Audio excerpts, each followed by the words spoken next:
বোনেরা, আমরা ফারিস্ট ইসলামী life insurance company limited দক্ষিণ এশিয়ার সর্বশ্রেষ্ঠ ইসলামী কোম্পানি ছিল।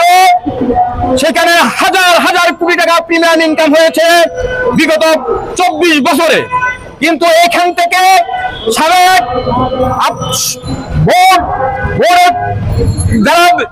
খালেদ নজরুল গণ উনারা প্রায় হাজার হাজার কোটি টাকা আত্মসাৎ করার কারণে আমরা বীমা গ্রাহকদের দাবি ঠিক মতো দিতে পারতেছি না অর্থের সংকটের কারণে।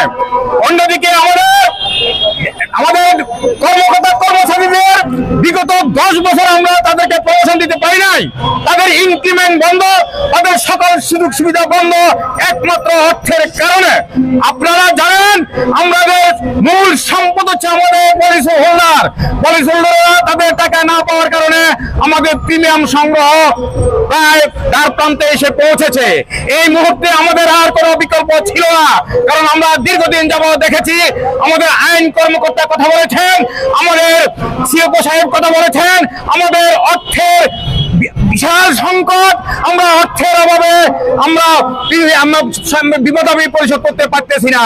ভাইরা আমার, সাংবাদিক বৃন্দ, আমাদের গ্রাহক বৃন্দ, সবাইকে আমরা আশ্বস্ত করতে চাই, অন্তত পক্ষে এই সরকারের আমলে আমাদের কাঙ্ক্ষিত সরকার, তত্ত্বাবধায়ক সরকার, অন্তর্বর্তীকালীন সরকার, সরকারের প্রধান উপদেষ্টা সহ উপদেষ্টা বৃন্দদের কাছে আমাদের সবিনয় অনুরোধ এবং ঈদের কাছে অনুরোধ, আমরা যে মামলা করেছি মামলাগুলো ত্বরিত গতিতে সমাধান করে আমাদের প্রিমিয়াম, আমাদের দাবি কালেকশন যেন পরিশোধ করতে পারি, আমাদের আত্মসাৎকৃত টাকা যেন কালেকশন করতে পারি, সেই আপনারা আমাদেরকে সহযোগিতা করবেন এই আহ্বান জানিয়ে আমি আমার টাকা, আত্মসাৎকৃত টাকা পুনরুদ্ধার করার আহ্বান জানিয়ে আপনাদের সকলের সহযোগিতা